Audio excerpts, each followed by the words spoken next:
Welcome to this edition of Revealing the Truth, where we cover the headlines, the heartlines, and biblical truth. I'm your host, Messianic Rabbi Eric Walker. What does it mean to be a disciple?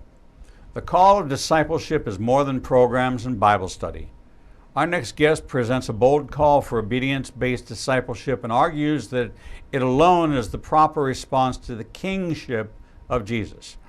Many have wrongfully associated obedience with bad theology, believing that Jesus' demand for obedience is a form of works righteousness or legalism. Others simply don't like obedience and resist the demands Jesus makes in calling us to follow him. But if we surrender to the kingship of Jesus, we'll find the life we were designed to live.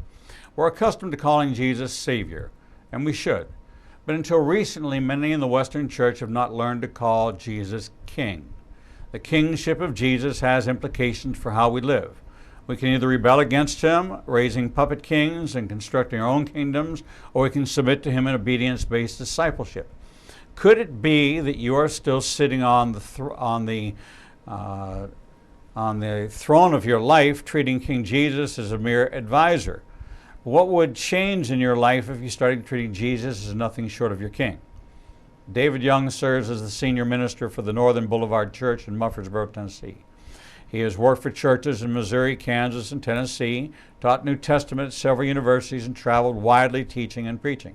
He's the former host of the New Day television program, a board member for the Renew Network, and the author of several books, including A New Day, The Rhetoric of Jesus, and the Gospel of Mark, Grand Illusion. He holds multiple degrees in religion, including a PhD in New Testament from Vanderbilt University. Joining us now to talk about his new book, King Jesus and the Beauty of Obedience-Based Discipleship, is Dr. David Young. David, welcome to Revealing the Truth. Thank you. Glad to have you. In your PhD in New Testament, did you happen to take a course with a Jewish professor? I did. All right, Dr. Jill, and so... well, Jill came, Dr. Levine came just after I left. In fact, she took the role of the professor under whom I did my dissertation. But we had, I'm going to tell you his name in a minute. I'm 59 and names are leaving me. We had a rabbi actually in the New Testament program, and I probably took 3 or 4 different classes under him. So it's interesting that Vanderbilt has a course in New Testament taught by Jewish people that are not believers in Jesus.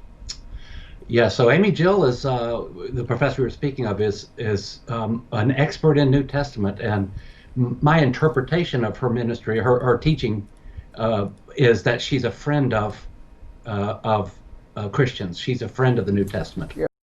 Very, very much so, but has not ever made a proclamation. Not to my knowledge. Yeah, and very interesting as a Jewish believer myself, and watching someone who has so fully embraced the teachings and the wisdom of Rabbi Jesus. And I have a number of Orthodox rabbis on my program who have written books about the Rabbi Jesus and the teachings, and so. What's interesting about your concept and your presentation of discipleship as the king is really quite fascinating, because a king commands. That's what he does. He does not give his subjects choices. He commands. So you would think that the New Testament would not be a set of commands. It is grace. It is mercy. It is all things are lawful, but not all things are beneficial. Well, there were 613 what we might call the Mosaic laws or the mitzvot or the teachings. There's 1,050 commands in the New Testament. When he says love your neighbor as yourself, that is a command. That's right. It's not a if you feel like it. These are commands. Only a king, we're looking at Israel, look at the time of Jesus, people were subject to the kingship. Lord. Okay? You're a lord of the court. When you look at the lordship, this is a kingship. He sits at the right hand of the Father, okay? But where? In the high place. Okay? Right. The queen sits next to the king in the high place. He may have a bigger chair, but yet she still, and if you look at England today, there's not a king, there's actually a queen in the monarchy of England. And so you look at, they call it subject to the crown. Well, Jesus is adorned with a crown. You're actually, as his disciple, adorned with a crown, entering into the kingship, the same way that Jesus, as God in the flesh, as king. And when we look at the context, you can't help Lord of Lords, King of Kings. Mm-hmm. When I got a copy of the book and I began to read it and look at the premise, you are exactly right. Discipleship is not presented with Jesus as king, Jesus as teacher, Jesus as savior. But the kingship is important because Israel's history was a history of the kings. There were 45. God was the first. Who was the last? Jesus. And so when we examine this, we understand that so goes the head, so goes the body. The destiny of the nation was based on the obedience of the king. This was the entire history of Israel. And since there was no New Testament at the time of Jesus, and he was talking to contemporary Jewish community, they knew the history. And he was positioning himself as king, son of David, in the line of kings. Why is this so missed? Well, I like our form of government, but if you remember, Americans rebelled against the idea of a kingship in the late 18th century. We don't like the idea of kings. We like our republic, a word that from Latin means the people are the thing. We're the ones who get to decide. That's not only a form of government for Americans. In my opinion, it's a cultural posture as well, that Americans want to be in charge. We want to be in charge of our lives. We don't want anyone telling us what to do. We consider someone telling us what to do to be a form of oppression, a form of enslavement. And so to talk about Jesus as a savior, that's still very attractive to North Americans because, we still have that impulse to be saved. But to suggest that we have someone who is going to tell us what to do and expects us to obey is not a popular thing for North Americans. What we prize in North America is what we call authenticity, which is oftentimes just a way of saying doing it my way, and I don't really care what anyone else says. And so to follow Jesus, we have to be willing to say, he is the legislative body. He decides what the laws are. He's the executive body. He's the one who will actually execute the laws, and he's the judicial body. He will decide whether or not we've lived consistent with what he's commanded. And that's just not something North Americans are comfortable with. And by the way, it wasn't just the Jews, but in Jesus's day, all kingdoms, all people groups were led by some kind of strongman, a king. Maybe they didn't use the word. The only exception we know of was the democracy of Athens, which only lasted 100, 150 years. And so kingship has actually been the norm for human history, but not for us. If we look at theocracy as the model of the Bible,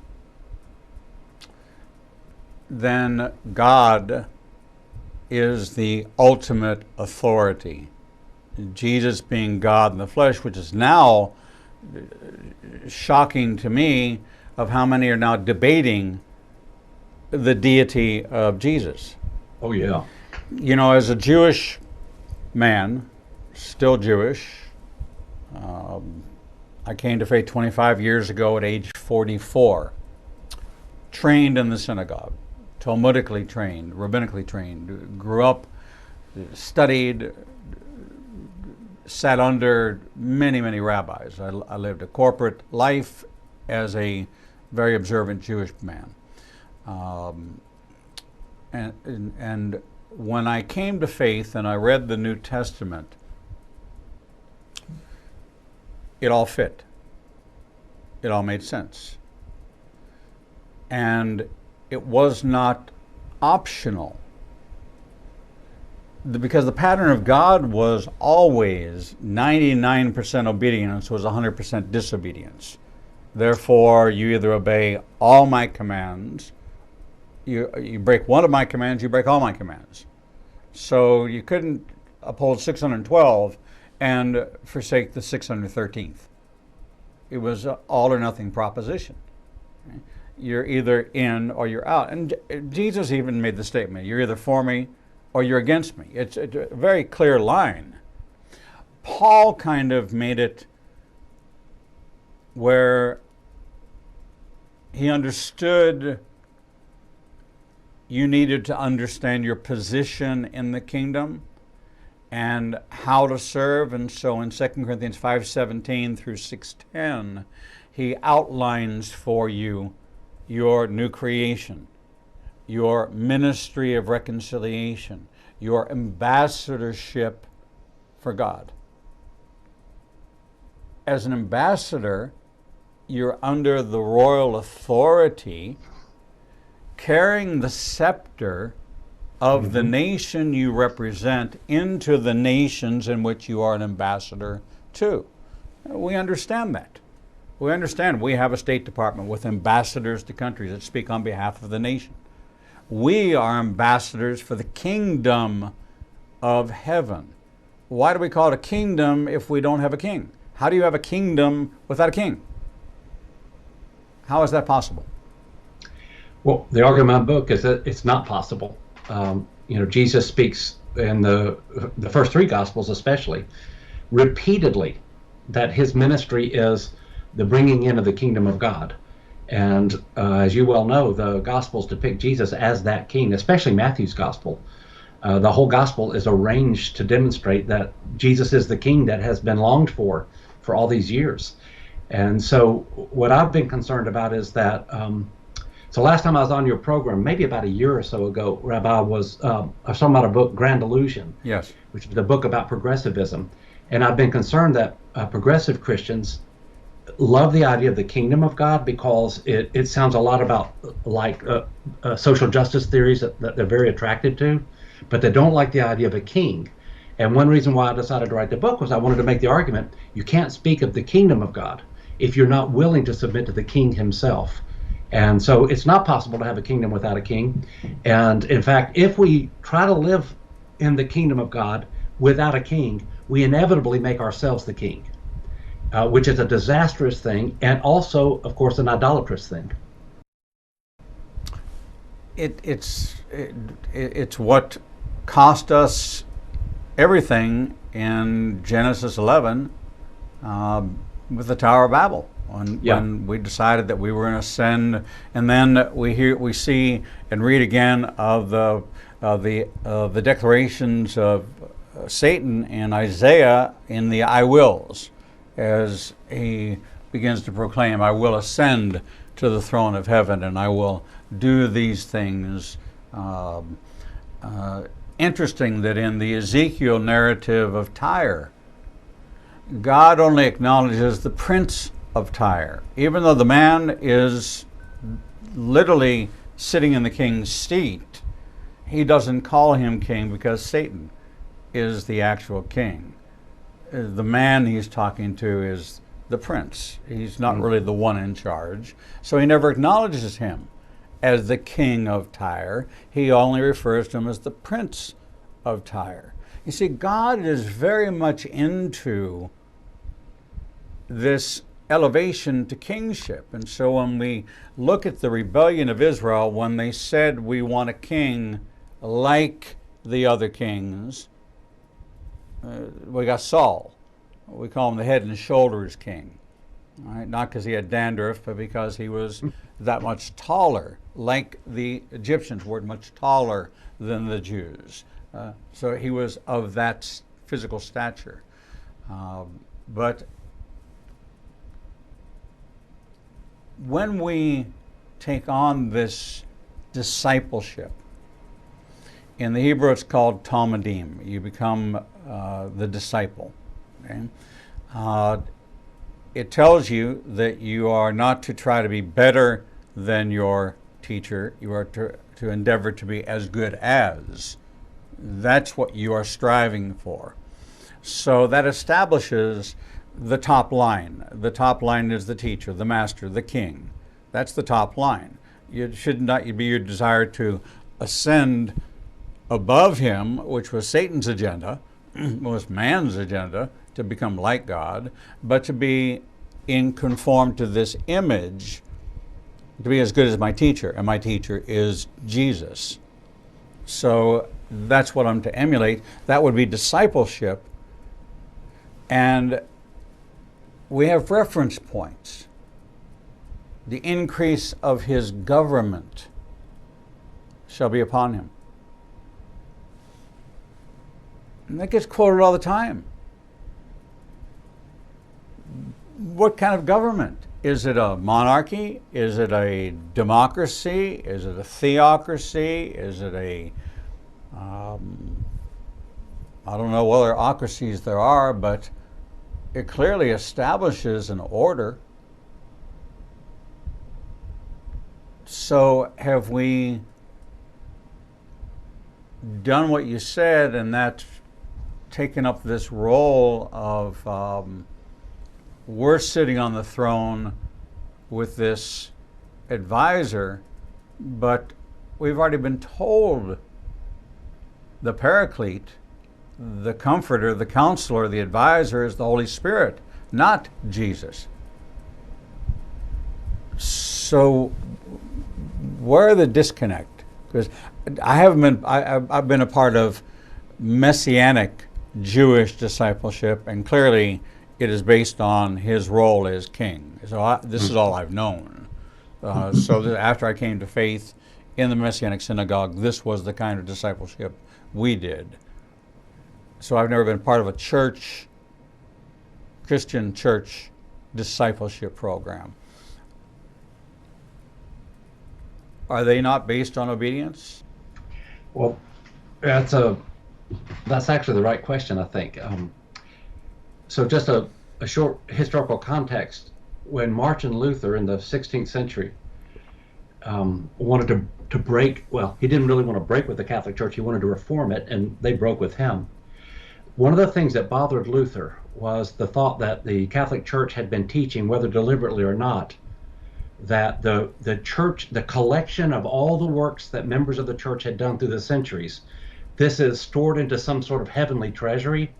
And if you want to commit a sin, you can sort of credit against that storehouse of works and get your sin forgiven.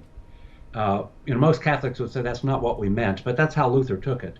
And so Luther was really pushing against that idea of works, that it's not how many works the church can offer you that will give you your pardon for your sins, but instead it's only Jesus, who's only access through faith.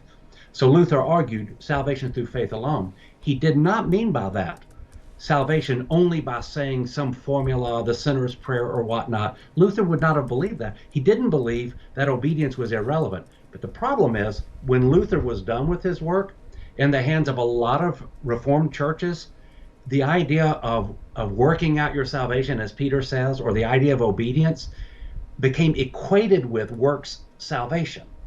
And so for a lot of evangelical churches, this is a huge problem in America.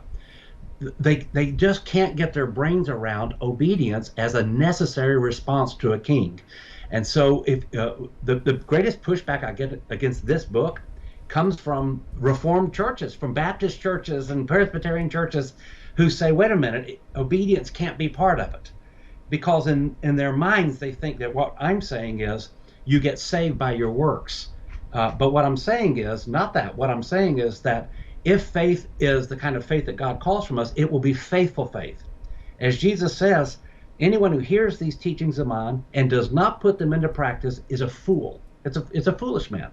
Or the brother of Jesus says in his letter, anyone who looks into the perfect law of liberty and goes away and doesn't do it, he's like a guy who forgot what he looks like.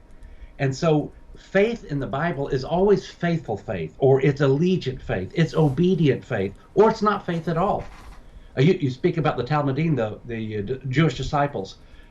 Imagine one of these students, spending every day with a rabbi, but telling the rabbi, well, look, I'm not going to do what you say, because then I would be earning my rabbinic role. I'm just going to believe you, but I'm not going to do what you say.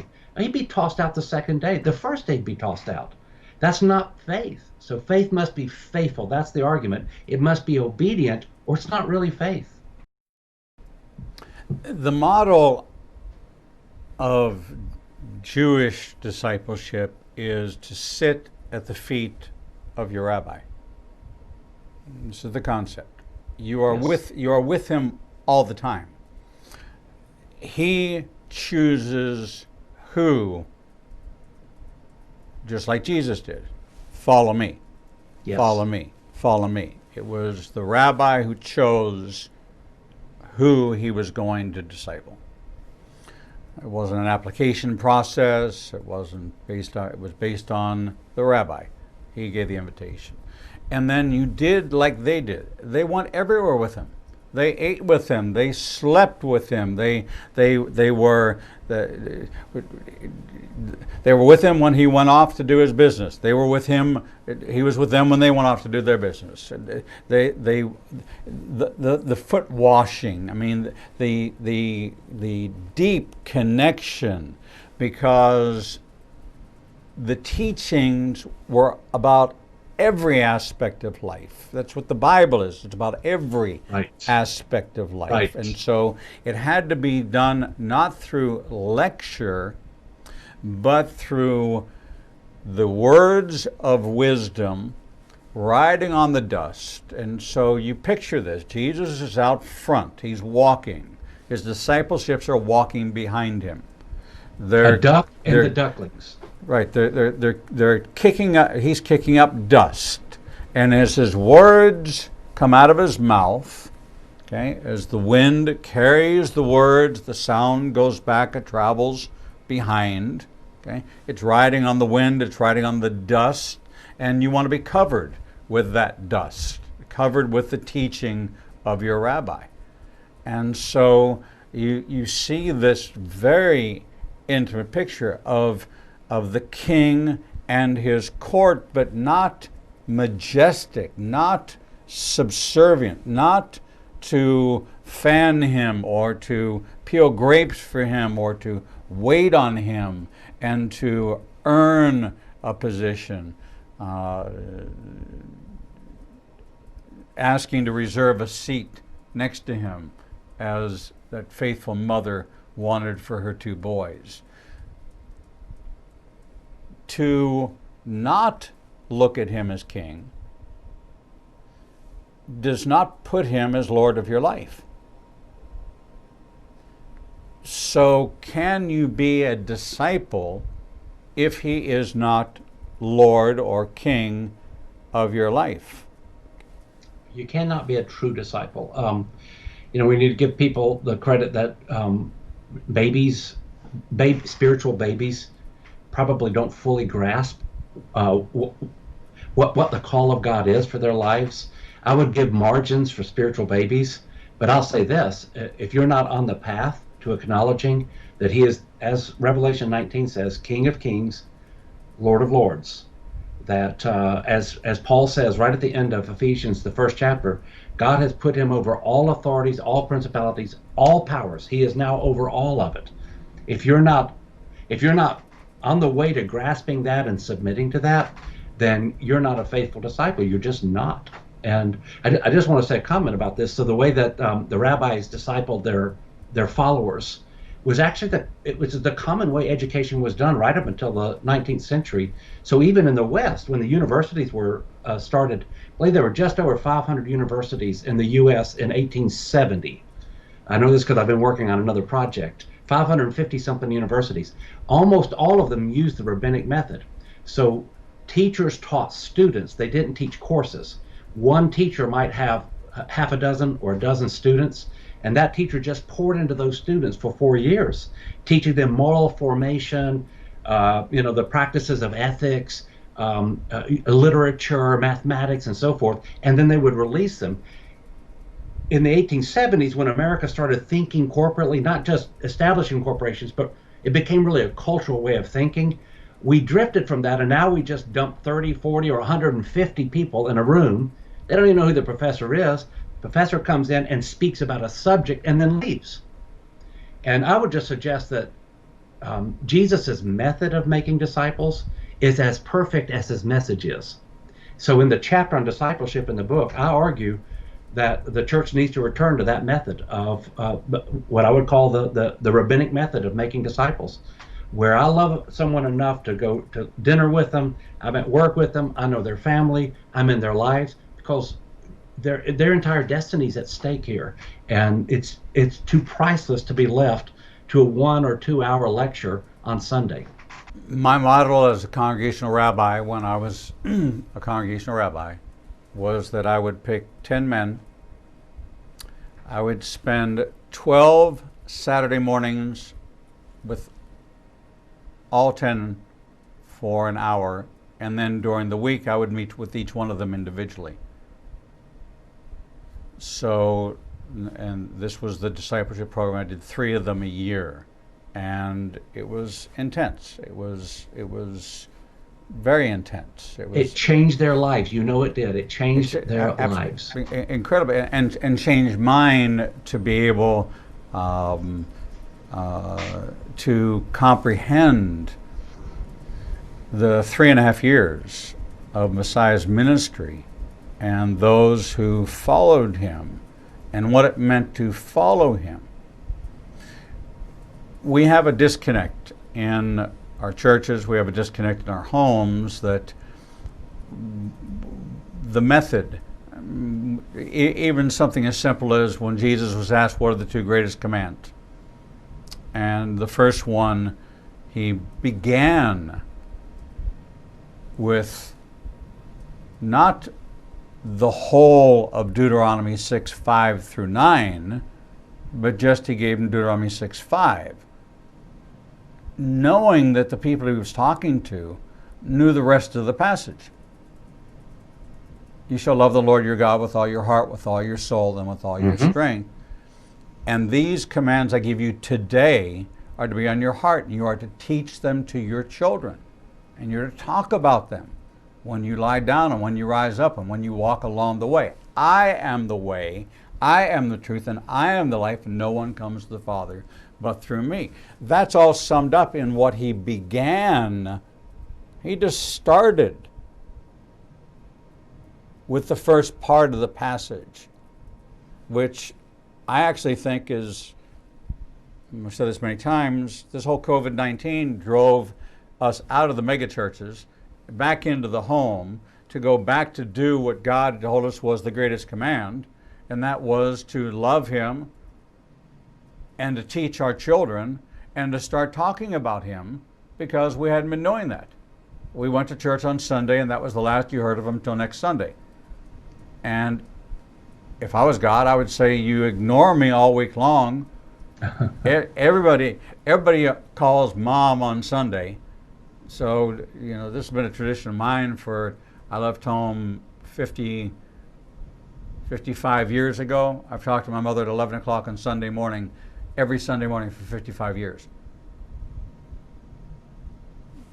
That's what it's like on Sunday morning. Everybody calls God on Sunday morning.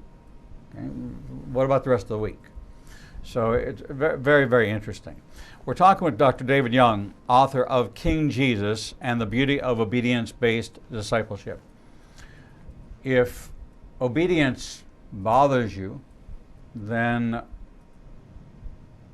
take a look at what the Bible says. Obedience is better than sacrifice.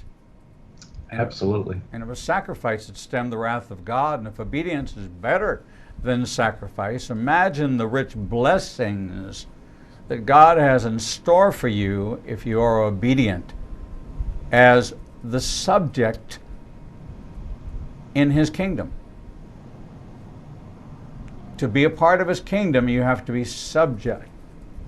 Now, we think that means subservient, but a king has subjects, and that's who we are if we follow and we want to be a part of His kingdom. And not everybody who says, Lord, Lord, gets in. And there is a sifting, the wheat from the chaff, the sheep from the goats. We're coming into a season where if we're not in, we are out. And there's a shaking going on in the world today that's calling for a time of repentance and a time for return to the principles of God, including embracing the kingship of Messiah. We're going to take a short break, and when we come back, we're going to join David and talk about the book and some of the concepts in the beauty of obedience-based discipleship in his new book called King Jesus. We'll be right back. Shalom. I'm Messianic Rabbi Eric Walker, inviting you to join me and my special featured guests twice per month with Rabbi Zev Parat and Carl Gallups, and monthly with Dr. Michael Heiser, Dr. Michael Lake, Dr. Timothy Jennings, Dr. Mark Baker, Dr. Jeffrey Johnson, Drs. Michelle and Mark Sherwood, Dr. Kim Moss, Derek Gilbert, Peter Rosenberger, Brandon Gallups, Steve Fair, Stephen Black, and Sean Tabbitt for in-depth insights into Israel, prophecy, the unseen realm, the brain, spiritual warfare, overcoming shame, mysteries of the Bible, prophetic insights, the sensational and the supernatural, caregiving, addiction recovery, understanding the divided heart, same-sex attraction, and much more. We're proud to feature some of the greatest biblical minds from both Israel and around the United States. Check out our featured guest lineup and 24/7 feed on ignitinganation.com or watch by topic on any device with our free apps. If you can't find what you need, you're just not looking in the right place. Follow us on social media and download our free apps today. With today's smartphone technology, news, information, sports, and entertainment is widely available and almost unbounded. But what about the information that believers in Yeshua are looking for? Well, now there's an app for that. Igniting a Nation now has apps available for Android and iPhone. With our app, you'll gain access to everything you would in our website, from our featured guests to our live streaming shows. Visit Google Play or the Apple Store and download Igniting a Nation's new app today. Shalom. I'm Messianic Rabbi Eric Walker, inviting you to join me and Israel's #1 rated guide, Edo Canaan, for our annual Israel trip. Our 2022 trip is now open for registration for our 18th trip to Israel. Our trip will take us from Tel Aviv to the Galilee, down to the Dead Sea, and 4 nights in Jerusalem. You will walk where Yeshua walked and watch the Bible turn from black and white to living color. Visit ignitinganation.com/events and download the registration form today. No, it's not too early to take advantage of our payment plan designed to fit any budget. All of our trips sell out, and we want you to experience this life-changing journey. Registration is now open for April 2nd to 13th, 2022, and we promise you, you will never read your Bible the same way again. Shalom and welcome back to this edition of Revealing the Truth, where we cover the headlines, the heart lines, and biblical truth. I'm your host, Messianic Rabbi Eric Walker, and we're talking with Dr. David Young, author of the new book, King Jesus, and the Beauty of Obedience-Based Discipleship. David, welcome back. Thank you. David, obedience, how is that different than works? Well, when we talk about works, let me put it this way. If we're thinking about works as meriting salvation, the Bible's really clear that we're inadequate to perform enough works to merit our salvation or our forgiveness of sins, that no amount of works on our part will earn that. And so I'm not arguing that. It would be heresy to argue that. But what I am arguing is that if you have a king, you don't merely believe in kings, you obey kings. When the king gives a command, you obey it. And the reason I chose the word beauty is because there's a beauty to obedience. So you're in Birmingham, and I suspect you have to pay a little attention to football down there. You know, these big 300-pound, 6'8" linebackers, they line up behind Nick Saban at the University of Alabama, he's like 5'8" or something. He's this little guy. They line up behind him, and they do anything he says. And by the way, he doesn't say to them, I want you to find the authentic you. I want you to go out there and do what makes you feel good. See if you can find a great life for yourself out there on the football field. Saban is a disciplinarian, and he expects obedience. And the reason those guys line up behind him is because through obedience, they're national champions. By obedience, they're not in bondage.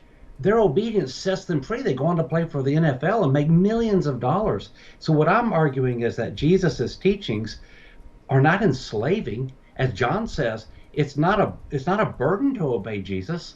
It's only a burden to obey Jesus if you want to make yourself a king. Jesus's teachings have a beauty to them. So what he teaches about money, for example, or what he teaches about sexuality, or what he teaches about forgiveness, the things that Jesus teach, these are descriptions of the way life was designed to be anyway. So his teachings are liberating when they're obeyed. The problem occurs when we don't obey them, and we find ourselves never really finding that great beauty that Jesus promised for those who will follow him, those who will obey him. You know, when we take a look at the Old Testament, New Testament, I've often described the Old Testament as the what to do's, and the New Testament as the how to do them's. Because God tells us a lot of things to do in the Old Testament, He just doesn't tell us how. But Jesus comes along, and in the Sermon on the Mount, He actually says that. He says, you've heard it was said. You've heard it. You've seen that it was written. You've read that it was written. You've heard that it was said. But I say to you, and He tells us how to apply it and how to live it. In subjecting ourselves to the kingship of Jesus, there are a couple of huge stumbling blocks for people. One's forgiveness. I've never seen a more offended group than I see within churches. One denomination is offended by another denomination, by the practice. You have a whole chapter devoted to baptism, sprinkling, splashing, dunking, squirt guns, the hokey pokey, all of these ways of getting wet, and this new life, this new birth. This was the part of the Nicodemus narrative. I can't go back in my mother's womb and the water break through again, but this is exactly what happens. This is the new birth. This is when Jesus broke through the water, was the declaration of the new creation that now He was publicly acknowledged. We always knew, but He was now publicly acknowledged by God as the waters receded and the earth was reborn after the flood. It broke through the waters. We know that this is important for the washing away of sin, of taking it to a watery grave. In the natural setting, it was the Jordan River, which flowed into the Dead Sea, where no life exists. So what was washed from you was taken to a watery grave. It could not survive. So this moving body of water, carved out of a stone called a mikvah, this act of tevila, of full water immersion, was something that was done, and interestingly enough, still tradition today in the Jewish community, but when God said to Peter in the vision of the animals on the sheet, and he was talking about the Gentiles. He wasn't talking about food. He was talking about the Gentiles, about Peter going to Cornelius. And God made the statement, what I proclaim as clean is clean. This ushered in a new season for women as well. This is why Paul said, now there's no Greek or Jew, there's no male or female, because the women were separated because they could be in their time of uncleanness, and therefore they couldn't be near any sacred text, or male for concern for making them unclean by contact. So it becomes very interesting, this image of clean and what baptism does. We don't just baptize men, do we? We baptize women. Right. So the orthopraxy becomes kind of confused when you think about women in this narrative of not having a role, or it gets to be confusing. But under the kingship, the king can ordain whatever the king chooses to ordain. I believe that the first revival that broke out in the Bible was at the voice of a Samaritan woman. That's the first revival. An entire city came out and was saved. Wouldn't you say that was the first revival? May well have been. I haven't thought of it that way. But it May was well have been. But it was the voice of a woman. Yeah, it was. Coming from the Hebrew mind, and we look at stuff like this, and our mind process is different than the Greek mind. We connect all these things. We'll say, well, wait a second, what do you mean women don't talk? This woman went out and saved the whole city. You know, the last time that happened was Nineveh. And the next time it'll happen will be Israel. So those are pretty significant milestone events. Nineveh, the Samaritans, and Israel, those are the three nations of the Bible that are going to get saved. That's pretty extraordinary. So in this narrative, the way you've laid it out, I should want to subject myself in loving obedience, not just blind obedience, but in understanding. And you take the time to break down into understanding. What are people missing other than the kingship of Jesus? In the traditional discipleship programs that you've experienced or been exposed to, what are some of the things that you consider to be really the 5 imperatives that are not clearly established? There's lots of other things, being faithful with your time, your tithe, and your talent. That's you know, that's a real, that's like a billboard. But you break it down differently. What are those imperatives? Well, I look at the last words of Jesus in the Gospel of Matthew, and I do think that Matthew is one of the clearest pieces of the New Testament collection on the kingship of Jesus. And the last words of Jesus in Matthew's Gospel, he comes and he says, all authority in heaven and on earth has been given to me. Go therefore, make disciples of all nations, baptizing them in the name of the Father, the Son, and the Holy Spirit, teaching them to obey everything I've commanded you. And behold, I'm with you always, even to the end of the age. So out of that, I try to put it together as 5 imperatives. First, acknowledge the authority of Jesus. All authority has been given on heaven and on earth. Second, join his mission. Go make disciples.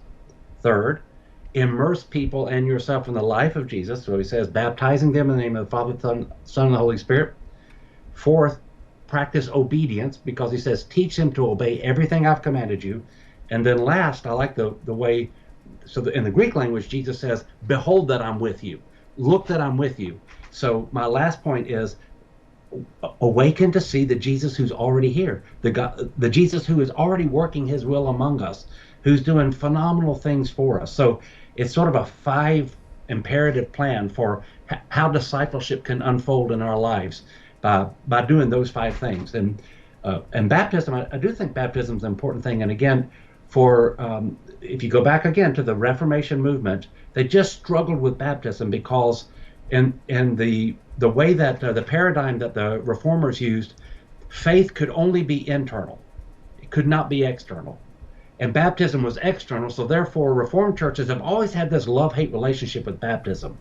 So, they'll argue you need to be baptized as obedience, but you don't really need to. And we may bring it up, and we may not bring it up.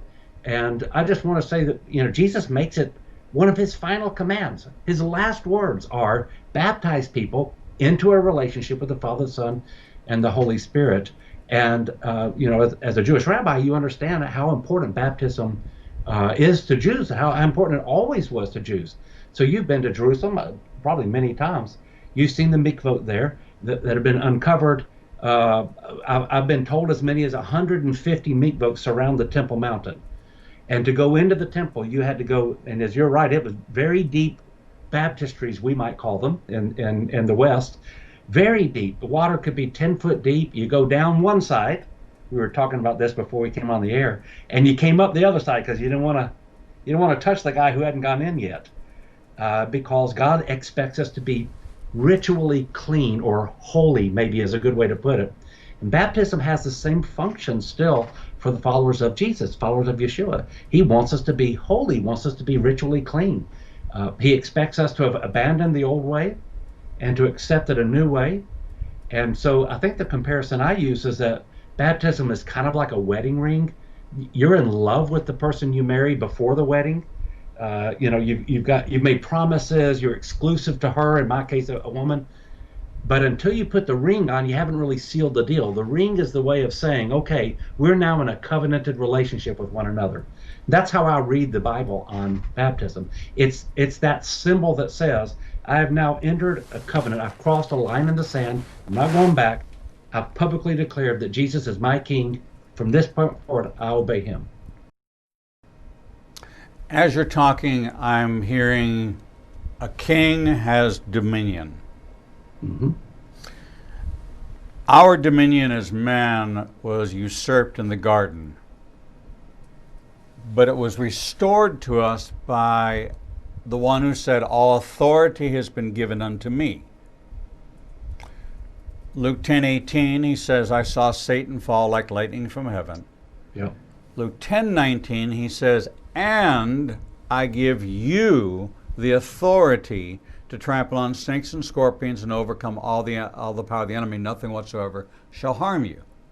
The dominion is now restored. It can only be restored by the king. And so in order for us to walk in that authority over Satan and his minions, and Jesus says, and he goes on to say, all these things that you've seen, not only will you do this, but you will do even greater than this. Well, what did he do? John sent word from prison. Are you the one to come, or will one other come? Mm-hmm. He gave a very concise and specific answer. Do you remember the answer? Oh, yeah. Said the lame have been healed, the blind get their sight back, the dead are raised. Okay, the blind see, the blind see, the lame are healed, the dead arising.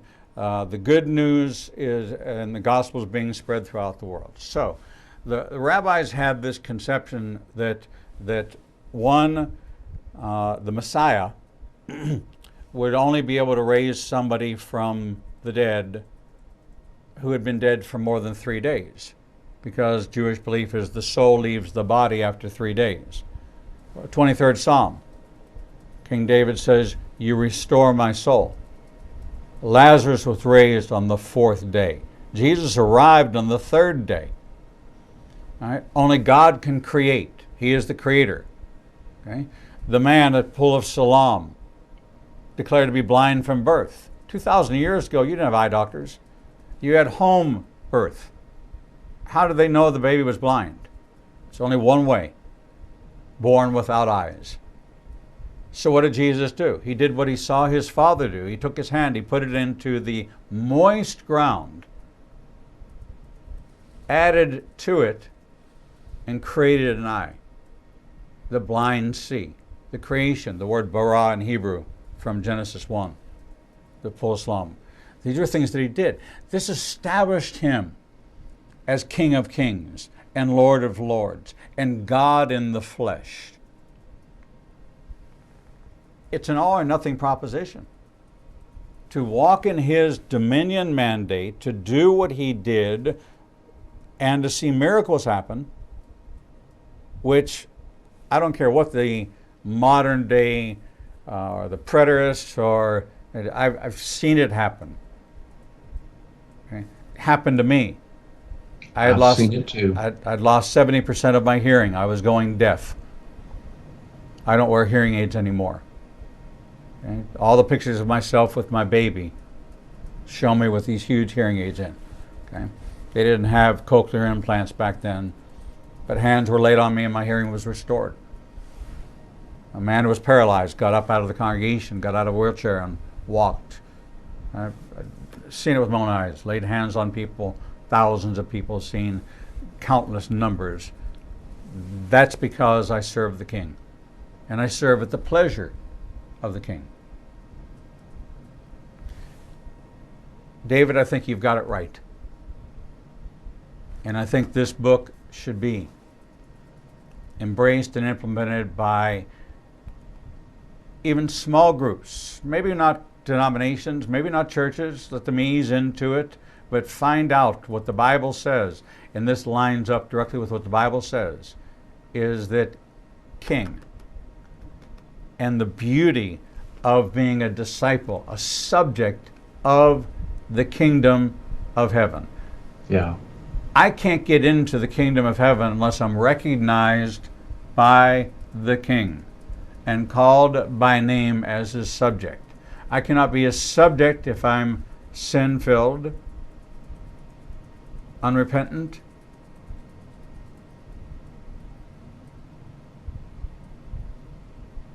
Doesn't happen.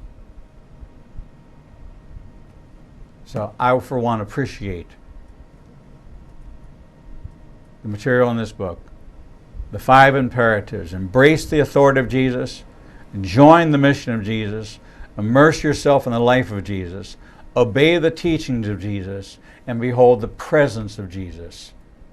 And you can be subject without being subservient. As a matter of fact, your power comes by sharing in the scepter of the King. Set free. Set free. David Young, King Jesus and the Beauty of Obedience-Based Discipleship. Visit ignitingnation.com. Click on today's interview. It'll take you to a link to get the book. You can get it online at Amazon and all booksellers everywhere. And we thank you, David, for sharing this with us here on Revealing the Truth. Thank you. Honor. Thank you. God bless you. We're going to take a short break, and when we come back, we'll bring you the next edition of Revealing the Truth.